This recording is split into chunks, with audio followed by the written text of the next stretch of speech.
Billion கணக்கான ஆண்டுகளாக பூமியின் மேற்பரப்பு கண்ட புவித்தட்டுகள் எனப்படும் ராட்சத துண்டுகளின் மெதுவான இயக்கத்தால் தொடர்ந்து மாற்றமடைந்து வருகிறது.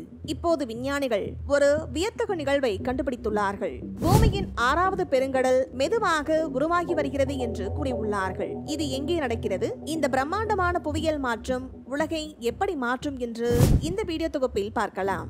நம் பூமியின் மேற்பரப்பு ஒரு முழுமையான திடப்பந்தல்ல, மாறாக பல ராட்சத கண்ட புவித்தட்டுகளால் ஆனது. இந்த தட்டுகள் பூமியின் உள் அடுக்குகளில் உள்ள வெப்பமான பாறைகளின் மெதுவான சுழற்சியால் தொடர்ந்து நகர்ந்து கொண்டிருக்கின்றன.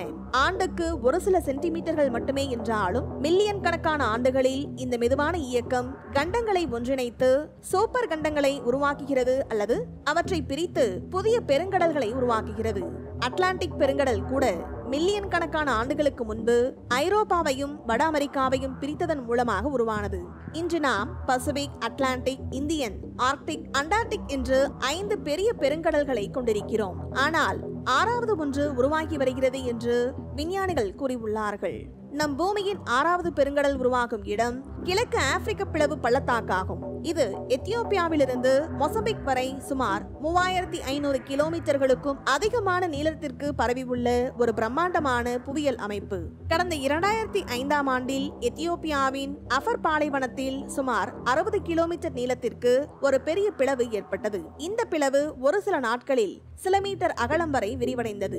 இந்த நிகழ்வுதான் புதிய பெருங்கடலின் உருவாக்கம் பற்றிய ஆய்வுகளை தீவிரப்படுத்தியது. இந்த பிளவு எப்படி உருவாகிறது? கிழக்கு ஆப்பிரிக்க பிளவு பள்ளத்தாக்கு ஆப்பிரிக்க புவித்தட்டு 3 சிறிய புவித்தட்டுகளாக பிரிவதால் உருவாகிறது. அவை நுபியன் புவித்தட்டு, சொமாலி புவித்தட்டு மற்றும் அரேபிய புவித்தட்டாகும். மேலும் இந்த புதிய கடல் உருவாகிறது என்பதற்கான முக்கிய ஆதாரங்கள் நில அதிர்வு மற்றும் எரிமலை செயல்பாடுகள். இந்த தட்டுகள் விலகி செல்லும் போது அவை ஒன்றோடு ஒன்று உரசி மேற்பரப்பில் பல நில அதிர்வுகளை உருவாக்குகின்றன. பிளவு பள்ளத்தாக்கு முழுவதும் இந்த நில அதிர்வுகள் தொடர்ந்து பதிவாகின்றன. மேலும் தட்டுகள் விலகி செல்லும் போது நம் பூமியின் உள்ளே உள்ள வெப்பமான மக்மா மேற்பரப்புக்கு மேலே எழுகிறது. இது பிளவு பள்ளத்தாக்கு முழுவதும் பல எரிமலைகளை உருவாக்கி அவை வெடித்து லாவா மற்றும் வாயுக்களை வெளியேற்றுகின்றன. எத்தியோப்பியாவில் உள்ள எட்ரா அலே போன்ற எரிமலைகள் இந்த செயல்முறையின் எடுத்துக்காட்டாகும். மேலும் அட்லாண்டிக் பெருங்கடலின் நடுவில் உள்ள ரிட்ஜ் போன்ற பகுதிகள் கடலுக்கு அடியில் புவித்தட்டுகள் விலகி சென்று புதிய கடல் தரை உருவாகும் இடங்களாகும். கிழக்கு ஆப்பிரிக்க பிளவு பள்ளத்தாக்கு எதிர்காலத்தில் அதுபோலவே ஒரு புதிய கடல் தரை உருவாகும் இடமாக மாறும் என்றும், தற்போது நிலப்பரப்பில் நடக்கும் இந்த பிளவு எதிர்காலத்தில் கடல் நீரால் நிரப்பப்பட்டு ஒரு புதிய பெருங்கடலாக மாறும் என்று விஞ்ஞானிகள் கூறியுள்ளார்கள். ஆனால் இந்த 6வது பெருங்கடல் ஒரே இரவில் உருவாகிவிடாது. இந்த செயல்முறை மிகவும் மெதுவாக நடக்கிறது. விஞ்ஞானிகள் இது முழுமையாக ஒரு பெருங்கடலாக உருவாக சுமார் 5 மில்லியன் முதல் 10 மில்லியன் ஆண்டுகள் ஆகலாம் என்று மதிப்பிட்டுள்ளார்கள். எதிர்காலத்தில் சில பகுதிகளில் கடலடி பகுதிகள் விரிவடைந்து கடல் நீர் நுழைய வாய்ப்புள்ளது. இது ஆப்பிரிக்க கண்டத்தை 2ஆக பிரிக்கும். இந்த புதிய பெருங்கடலின் உருவாக்கம் உலகையே கணிசமாக மாற்றும் என்று விஞ்ஞானிகள் கூறியுள்ளார்கள்.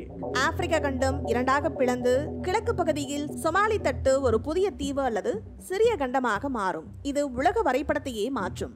புதிய பெருங்கடல் உருவாகும் போது அது ஆப்பிரிக்கா முழுவதும் மழைப்பொழிவு வடிவங்களையும் வெப்பநிலையையும் மாற்றும். சில பகுதிகள் அதிக மழையை பெறலாம், மற்ற பகுதிகள் வறட்சியை சந்திக்கலாம். இது புதிய கடல்வாழ் உயிரினங்கள் மற்றும் சுற்றுச்சூழல் அமைப்புகளின் உருவாக்கத்திற்கு வழிவகுக்கும். ஆனால் இது பல்லாயிரக்கணக்கான ஆண்டுகளுக்கு பிறகுதான் நிகழும் என்று விஞ்ஞானிகள் கூறியுள்ளார்கள். இந்த 6வது பெருங்கடல் மெதுவாக உருவாகும் நிகழ்வு பூமியின் டைனமிக் இயல்புக்கு ஒரு சான்றாகும். எதிர்கால தலைமுறையினர் இந்த புதிய பெருங்கடலின் இருப்பை காண முடியும் என்று விஞ்ஞானிகள் கூறியுள்ளார்கள். மேலும் இது போன்ற சுவாரஸ்யமான வீடியோக்களுக்கு எங்கள் சேனலை சப்ஸ்கிரைப் செய்யுங்கள்.